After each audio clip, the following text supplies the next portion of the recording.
ఈవేళ నా ట్రావెల్ ఎక్కడికి వచ్చి అంటే రాజమండ్రి కోటగుమ్మం. నేను ఇక్కడ బామ్మగారి దగ్గర ఎందుకు ఏం కొంటున్నానంటే చెప్పులైతే కొంటున్నాను. వీళ్ళకి కష్టపడటం అలవాటైన వాళ్ళు మనం బేరం ఆడకూడదండి. ఇలాంటి వాళ్ళు ఇలా అమ్ముకుంటున్నారు అంటేను. అయితే నాకు ఉపయోగపడని వస్తువైనా సరే ఏదో ఒకటి మొత్తానికి సంథింగ్ కొన్నాను, వచ్చేసాను అనమాట. జాలి వేసింది ఆవిడ చూస్తే. ఆవిడ దగ్గర ఎవరూ కొనటం అందరూ చుట్టుపక్కల అన్ని షాపుల్లో కొంటున్నారు తప్పించి ఈవిడ ఒక్క పాప నుంచింది. కొంచెం జాలేసింది. అయితే మా కోటగుమ్మం సెంటర్ అయితే మాత్రం సండే బజార్ ఈ విధంగా ఉంటుందండి. ఎంత కోలాహలంగా ఉంటుందంటే ఒక గుడిలో తీర్థం జరిగితే ఎంత అట్టహాసంగా ఉంటుందో అంత జనాలు అయితే మాత్రం ఆదివారం పూటే ఉంటారు. స్పెషల్గా అది కూడా చుట్టుపక్కల పల్లెటూరు నుంచి వచ్చిన ప్లస్ సిటీలో వాళ్ళు ఎక్కడికైనా వెళ్ళినా వచ్చినా సరే పుష్కర్ ఘాటు ప్లస్ గోదావరి గట్టు అంతా బిజీగా ఉంటుంది సండే పూట అయితే మాత్రం.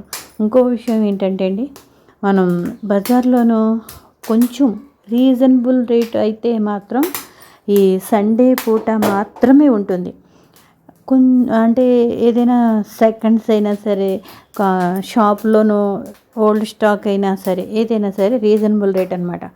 నేను ఇదంతా మార్కెట్ అంతా మీకు ఒక్కసారి ఆదివారం సండే మార్కెట్ రాజమండ్రి ఎలా ఉంటుందో చూపించడం కోసం అయితే మాత్రం వీడియో అయితే మాత్రం నాకు ఇవాళ చెయ్యాలనిపించిందండి. ఇలా ఉంటాయి ఏది దొరకనిది అంటూ మనం వస్తువులు, పిల్లల బట్టల దిప్పుల దగ్గర నుంచి సమస్తం పెద్దవాళ్ళు వేసుకునే బట్టల దాకా అన్నీ కూడా రీజనబుల్ రేట్ అయితే మాత్రం ఉంటాయి. మనకి మాల్స్లో రీజనబుల్ రేట్లు, హోల్సేల్ రేట్లు అని అంటూ ఉంటారు.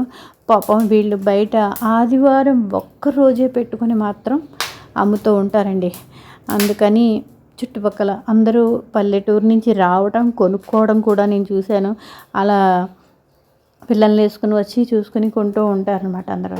నాకు అంటే నేను రంపచోడవరం సంత రీజనబుల్గానే పెట్టాను. అక్కడ వాళ్ళకి ఎలా అనిపిస్తుందో ఇక్కడ చుట్టుపక్కల సండే పూట వస్తే ఇలా అనిపిస్తూ ఉంటుంది.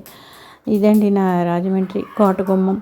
ప్లస్ కోటగుమ్మం దగ్గర నుంచి డీలక్స్ సెంటర్ వరకు కూడా మసాలా సామాన్లైనా, పాప్కార్న్ అయినా, పట్టీలైనా అమ్మే రేట్లన్నీ ఈ విధంగా అయితే మాత్రం బట్టల దగ్గర నుంచి, చెప్పుల దగ్గర నుంచి, స్టీల్ గిన్నెల దగ్గర నుంచి అలా రోజు మిల్క్ వెళ్ళి ఒకసారి అలా తాగేసి రోజు మిల్క్ తాగి రిటర్న్ అయితే మాత్రం బయలుదేరాం.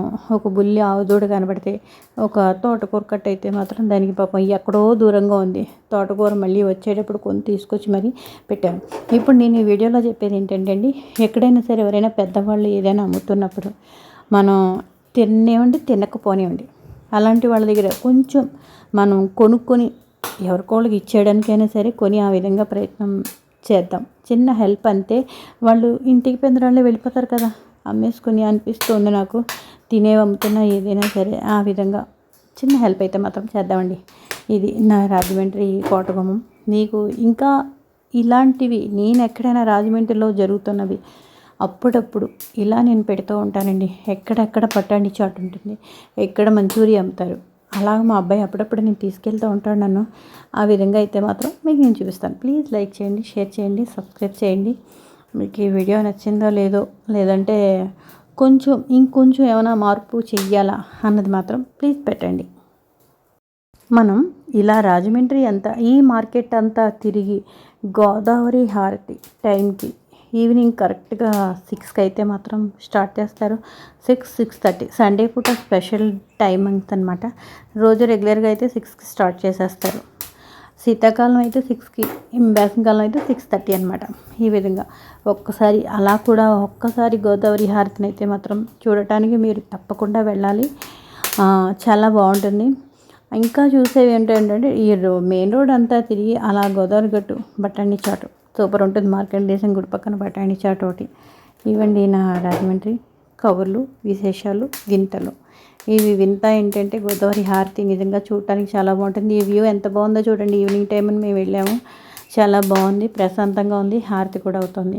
మళ్ళీ ఆ పక్కనే కొంచెం రిలయన్స్ మార్ట్కి అయితే మాత్రం వచ్చాము. సామాన్లు తీసుకుని అయితే మాత్రం ఇంటికి రిటర్న్ అయిపోయామండి. ఈ విధంగా కొంచెం రీజనబుల్గా ఉన్నాయి. కాయగూరలు అయితే మాత్రం